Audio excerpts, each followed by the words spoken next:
Ah, vale. Y cuando yo las contestaba.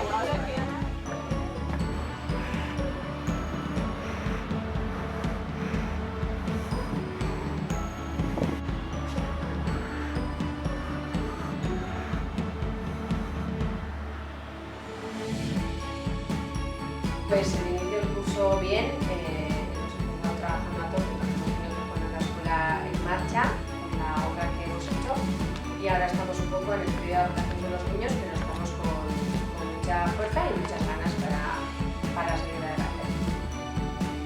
Pues la verdad es que sí, que hace mucho tiempo que esperábamos el cambio, ya que era un suelo rojo, que tenía muchas bolsas y así, pues la verdad es que está bastante viejo y vemos que es un suelo que transmite tranquilidad para los niños, educadoras y un poco para la vivencia o la convivencia en la escuela nos va a aportar momentos muy cálidos.